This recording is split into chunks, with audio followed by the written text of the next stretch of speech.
వేదికను అలంకరించిన జనసేన పార్టీ నాయకులు, తెలుగుదేశం పార్టీ నాయకులు, ఇక్కడికి ఎంతో ఓపికతోటి అశేష ప్రజానికం లోకేష్ గారిని ఆశీర్వదించడానికి ఒక అభినందన సభనే కాకుండా రాష్ట్ర భవిష్యత్తును దృష్టిలో పెట్టుకుని ఒక రాజకీయ ప్రస్థానం చేస్తున్న ఒక యువకుడికి మీరందరూ కూడా తోడుగా నిలబడి ఈ కార్యక్రమాన్ని విజయవంతం చేసినందుకు ఇక్కడికి విచ్చేసిన ప్రజలందరికీ మనస్ఫూర్తిగా ముందుగా ధన్యవాదాలు తెలుపుకుంటున్నాను.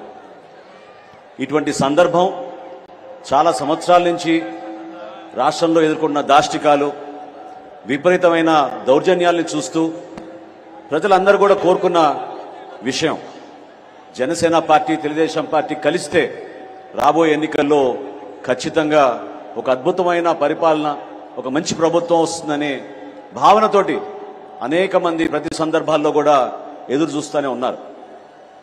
ఈరోజు ఇటువంటి సభలో ఇరు పార్టీల అధ్యక్షులు, మా నాయకులు, ఇంతమంది కార్యకర్తలు ఈ విధంగా హాజరవడం అంటే దీని వెనక చాలా మంది కృషి చేశారు.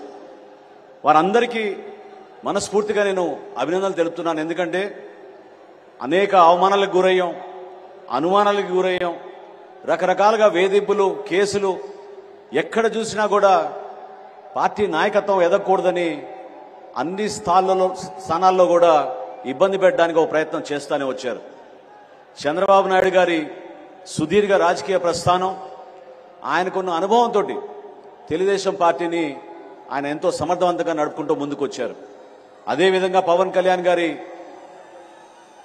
నిజాయితీ, రాజకీయాల్లో ఆయన చేస్తున్న ప్రస్థానం మన రాష్ట్రం కోసం, మన రాష్ట్ర భవిష్యత్తు కోసం, ఆ కోణంతో చూస్తే మనందరికీ ఒక మంచి ప్రభుత్వం రావాలి, రాష్ట్ర భవిష్యత్తు మారాలనే ఒక బలమైన వర్తమాన రాజకీయాల్లో ఎవరు ఊహించని విధంగా పవన్ కళ్యాణ్ గారు అడుగులు వేసుకుంటూ ముందుకొచ్చారు. సెప్టెంబర్ 13వ తారీఖున రాజమండ్రిలో ఆ రోజు చంద్రబాబు నాయుడు గారిని కలిసినాక పవన్ కళ్యాణ్ గారు తీసుకున్న నిర్ణయం ఆ రోజు రాష్ట్రంలో సంచలనంగా మారింది. అనేక ప్రాంతాల నుంచి ప్రజలందరూ కూడా హర్షించడమే కాకుండా కష్టకాలంలో రెండు పార్టీలు కలిసినప్పుడు అక్కడ ఎదుర్కోవాల్సిన సమస్యలను కూడా అధిగమించుకుంటూ ఇంత దూరం మన ప్రస్థానం చేయగలిగాం. ఈరోజు మనందరం నేర్చుకోవాల్సింది, చూసి మనందరం అర్థం చేసుకోవాల్సింది, ఏ విధంగా కష్టపడి ఒక కార్యకర్తగా లోకేష్ గారు తెలుగుదేశం పార్టీ తరఫున నిలబడ్డారో. ఈరోజు ఈ సభ, ఈ సందర్భంగా నేను మీకు తెలుపుకుంటున్నాను, మొట్టమొదటిసారి ఆహ్వానం వచ్చినప్పుడు పవన్ కళ్యాణ్ గారి అభిప్రాయం ఏముండిందంటే లోకేష్ గారి నాయకత్వం పెంచాలి, ఆయన వరకే ఈ సభని, ఆయనే ముఖ్యమైన అతిథిగా ఉంటే ఈ సభకి గౌరవం దక్కుతుంది, ఆ సభకి కేవలం మనం వెళ్ళడం వలన పూర్తిగా మనం సమర్థించినట్టు కాదనే భావన వ్యక్తపరిచినప్పుడు నేను లోకేష్ గారికి తెలిపితే ఆయనలో ఉన్న స్పందించే మనస్తత్వం చూసి పవన్ కళ్యాణ్ గారు కూడా నిజంగానే చాలా ఇంప్రెస్ అయ్యారు. లోకేష్ గారు అన్న మాట ఏంటంటే, నా పాదయాత్ర ముగింపు సందర్భంగా చేస్తున్న సభ కాదు ఇది, జనసేన పార్టీ, తెలుగుదేశం పార్టీ కలిసి మొట్టమొదటిసారి ఒక అద్భుతమైన విజయం సాధించే విధంగా ఒక చక్కటి సభను ఏర్పాటు చేసుకున్నప్పుడు దానికి ఖచ్చితంగా పవన్ కళ్యాణ్ గారు రావాలి, అవసరమైతే నేను అడుగు వెనకేస్తా తప్ప పవన్ కళ్యాణ్ గారిని ముందుని నడిపించే విధంగా మన అందరం కూడా ముందుకెళ్దామని చెప్పి ఆ రోజు ఆయన తీసుకున్న నిర్ణయాన్ని నేను మనస్ఫూర్తిగా అభినందిస్తున్నాను. రాబోయే రోజుల్లో కూడా ఈ అవినీతి ప్రభుత్వం ఏ విధంగా యువతకు నిరాశ కలిగించిందో, ఏ విధంగా యువతకును అంధకారాన్ని నెట్టిందో మీ అందరికీ తెలుసు. ఇక్కడి నుంచి కొంత దూరంలోనే రణస్థలంలో జనవరి మాసంలో జనసేన పార్టీ తరఫున మేము యువశక్తి కార్యక్రమం ఏర్పాటు చేశాం. ఆ రోజు యువతలో ఉన్న ఆందోళన, ఎందుకు మేము వలసలకు పోవాలి మా ఉద్యోగాల కోసం, ఎందుకు దూర ప్రాంతాలకి మేము మా గ్రామాలు వదిలేసి, మా తల్లిదండ్రులను వదిలేసి మేము ఇంత కష్టాలు పడాలనేది పదే పదే చెప్పుకుంటూ వచ్చినప్పుడు చాలా ఆశ్చర్యం కలిగించింది, ఇబ్బంది కలిగించింది. ప్రభుత్వాలు వచ్చినప్పుడు పార్టీలు కేవలం ఇక్కడున్న వనరులు దోచుకుంటున్నారు, లేదా ప్రత్యేకంగా ఇక్కడ ఏర్పాటు చేయాల్సిన ఉపాధి అవకాశాల గురించి మర్చిపోయి ఈ ప్రభుత్వం ప్రత్యేకంగా అసలు ఏమాత్రం కూడా శ్రద్ధ వహించలేదు. విశాఖపట్నంలో ఐటీ సెట్స్ గురించి, అదేవిధంగా అక్కడ ఐటీ ఇండస్ట్రీ తీసుకురావాలని గత ప్రభుత్వంలో చంద్రబాబు నాయుడు గారు, లోకేష్ గారు ఆ రోజున ఏ విధంగా కష్టపడి పనిచేశారో ఈ రోజు విశాఖపట్నం ఏమైపోయిందో మీరందరూ చూస్తూనే ఉన్నారు. స్కిల్ డెవలప్మెంట్ విషయంలో పొరుగు రాష్ట్రం ఒరిస్సా సింగపూర్ యూనివర్సిటీ తోటి భాగస్వాములై ఒక అద్భుతమైన ఒక వరల్డ్ స్కిల్ యూనివర్సిటీ ఏర్పాటు చేయాలని ఒరిస్సా భువనేశ్వర్లో వాళ్ళు నిర్ణయిస్తే మన ముఖ్యమంత్రి 5 సంవత్సరాల నుంచి కథలు చెప్పుకుంటూ తిరుపతిలో 50 ఎకరాలతో స్కిల్ యూనివర్సిటీ ఏర్పాటు చేస్తున్నామని కేవలం ప్రకటనలకే పరిమితం అయ్యారు తప్ప మన యువత కోసం ఎక్కడ కూడా ఆలోచించలేదు. దయచేసి మీరందరూ కూడా ఇంతమంది వచ్చారు ఈ రోజు ఈ సభకి, ఈ రాష్ట్ర ప్రజలు కూడా ఈ సభని ఖచ్చితంగా టీవీలో చూస్తున్నారు. ఒక్కసారి మీరు ఆలోచించండి, మన భవిష్యత్ ఏమైపోతుంది, ఏ విధంగా ఒక నిర్ణయం వలన, ఇటువంటి ముఖ్యమంత్రి వలన, జగన్మోహన్ రెడ్డి వారి ప్రభుత్వం వలన ఎంత నష్టం కలిగింది మన రాష్ట్రానికి, ఎన్ని అద్భుతమైన అవకాశాలు మనం పోగొట్టుకున్నామో దాన్ని మీరు గుర్తుపెట్టుకోండి.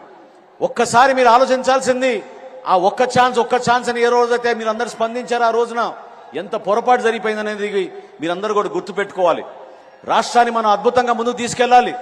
రాబోయే రోజుల్లో సంక్రాంతి లోపు తప్పకుండా ఇరు పార్టీలు కలిసి ఒక చక్కటి మేనిఫెస్టో తయారు చేసి ఏ విధంగా తెలుగుదేశం పార్టీ నుంచి సూపర్ 6 ఏర్పాటు చేశారో, గతంలోనే జనసేన పార్టీ నుంచి ఒక అద్భుతమైన ఆలోచనతోటి షణ్ముఖ వ్యూహం అని ఆ రోజు పవన్ కళ్యాణ్ గారు ఆవిష్కరించారో దాన్ని ప్రజల్లో తీసుకెళ్ళడానికి మన కార్యకర్తలు నాయకులందరూ కూడా సిద్ధం అవ్వాలి. ప్రతి ఇంటికి వెళ్లి ఏ విధంగా యువతకు మన ఉపాధి అవకాశాలు కల్పించడానికి సిద్ధమయ్యామో, ఏ విధంగా మనం వాళ్ళ కాళ్ళపైన వాళ్ళు నిలబడి 10 లక్షల రూపాయల ఆర్థిక సాయంతో చక్కటి పరిశ్రమలు ఏర్పాటు చేసుకోగలుగుతారో, ఏ విధంగా ప్రతి నియోజకవర్గంలో ఒక గ్రోత్ సెంటర్ తీసుకురాగలుగుతామో దాన్ని మీరందరూ కూడా దృష్టి పెట్టుకోవాలని పదే చెప్పుకుంటూ, రాబోయే రోజుల్లో దయచేసి మీరందరూ కూడా ఇంత సుదీర్ఘమైన ప్రస్థానం బహుశా రాజకీయాల్లో ఎవరు చేసి ఉండరు. చంద్రబాబు నాయుడు గారు పడిన కష్టాలు, ఆయన ఎదుర్కొన్న సమస్యలు, ఆయనకున్న అనుభవాన్ని పవన్ కళ్యాణ్ గారి ఈ కొత్త ఉత్తేజాన్ని, ఈ నాయకత్వాన్ని కూడా కలుపుకుని రాష్ట్రానికి మంచి రోజులు తీసుకురావాలి. ఖచ్చితంగా ఒక అద్భుతమైన ప్రభుత్వాన్ని మనం స్థాపించబోతున్నాం. రాష్ట్ర ప్రజలకి ఓ చక్కటి సంకేతం ఈ రోజు ఈ ఉభయ పార్టీలు కలిసి ఇంత అద్భుతమైన కార్యక్రమంలో మనం పాల్గొనడం ఒక గొప్ప కార్యక్రమంగా మనం భావించడమే కాకుండా, మరొక్కసారి లోకేష్ గారిని ఆయన ఈ 3000 కిలోమీటర్ల పాదయాత్రలో 262 రోజులు ఆయన చేసిన ఈ ప్రస్థానంలో ఎన్నో లక్షల మంది కలిశారు. ఎంతో ఓపికగా ఆయన చేశారు. మీకు వచ్చిన నాలెడ్జ్ని, విజ్డమ్ని ఖచ్చితంగా రాబోయే రోజుల్లో మన రాష్ట్రంలో మన ప్రజలకి అంకిత భావంతో మీరు పనిచేస్తారని, భవిష్యత్తులో జనసేన పార్టీ, తెలుగుదేశం పార్టీ కలిసి ఒక అద్భుతమైన ప్రభుత్వాన్ని ఏర్పాటు చేసి ప్రజలకి అంకిత భావంతో పనిచేస్తామని ఈ సందర్భంగా మరొకసారి మీ అందరికీ తెలుపుకుంటూ, జనసేన పార్టీ తరఫున ఏ విధంగా తెలుగుదేశం పార్టీకి అండగా నిలబడ్డామో రాబోయే రోజుల్లో కూడా అదే విధంగా మనందరం కలిసి పనిచేసుకుని ప్రతి నియోజకవర్గంలో, ప్రతి మండలంలో, ప్రతి జిల్లాలో కూడా మన నాయకత్వాన్ని మనం పెంచుకునే విధంగా, ఈ ప్రభుత్వాన్ని ఇంటికి పంపించే విధంగా మీరందరూ కూడా కృషి చేస్తారని కోరుకుంటూ, ఇంత చక్కటి అవకాశం కల్పించినందుకు